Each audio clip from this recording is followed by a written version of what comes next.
Alors, quand vous avez votre paysage devant vous, il vous a sans doute charmé pour plein de raisons. C'est vrai que l'ensoleillement peut avoir beaucoup de charme, mais il y a d'autres choses aussi qui vont vous intéresser, comme ce fameux givre sur les branches. Enfin, beaucoup de détails vont vous fasciner, surtout par exemple dans les sous-bois, hein, où on a énormément de renseignements et de détails.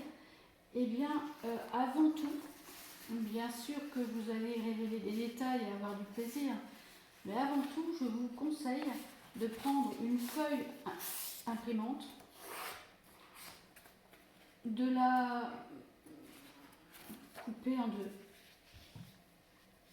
pour avoir un petit format de papier ordinaire et de faire une représentation en tout petit, donc une maquette, on va dire, de votre paysage.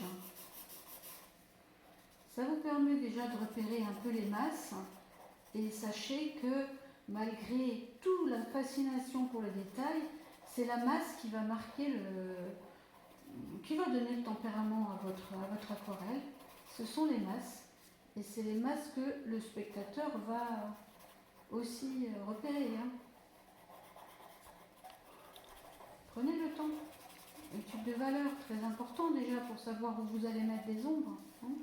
Par exemple ici, on a quelque chose de très important à l'aquarelle, c'est qu'on s'aperçoit que, donc là j'ai mon petit bosquet tout givré devant, avec ces fameuses ombres étirées au sol, et puis le sapin derrière est enneigé. Et donc il se révèle par le ciel, hein. C'est le ciel qui va faire la neige sur votre sapin, hein. Donc autant le savoir dès le départ, hein.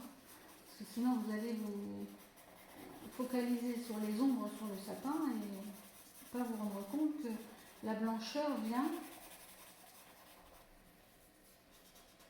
du fait que le ciel encadre le sapin. Alors bien sûr, ce sapin, il a aussi son ombre. Et il va devenir aussi un peu plus foncé que le ciel à un moment donné. Oui, d'accord. Tout ça, c'est à découvrir. Et n'hésitez pas à prendre la gomme pour retrouver vos lumières, à faire une révision de où sont les lumières. Et ça vous permet alors d'avoir la vision d'ensemble de votre peinture.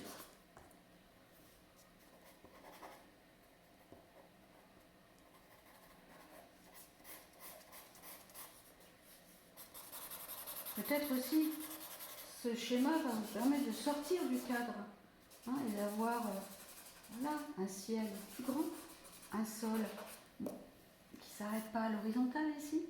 Hein. Donc c'est très très important, hein, de s'extraire du détail avant tout. Alors ça, ce sont des vues faciles à faire en étude de valeur. On a des vues comme celle-ci qui sont déjà un peu plus complexes parce que le détail nous happe un peu plus. Hein. Et on va se rendre compte en commençant à faire l'étude de composition que c'est très fatigant pour nous parce qu'il y a beaucoup de verticales et que ces masses sombres, elles nous sont désagréables à représenter, par exemple. Et donc le croquis vous renseigne aussi sur la fatigue que vous allez avoir à représenter l'image. Alors, elle vous permet peut-être de vous dire, mais tiens, en fait, c'est ce soleil qui m'intéresse. Et donc, n'hésitez pas à recadrer aussi. Et puis, si j'ai un tronc sur la gauche, ça me suffit. Je n'ai peut-être pas besoin d'avoir un encadrement aussi fort. Donc, elle vous renseigne aussi sur le meilleur des cadrages pour vous. Donc, faites-le avant de commencer à peindre.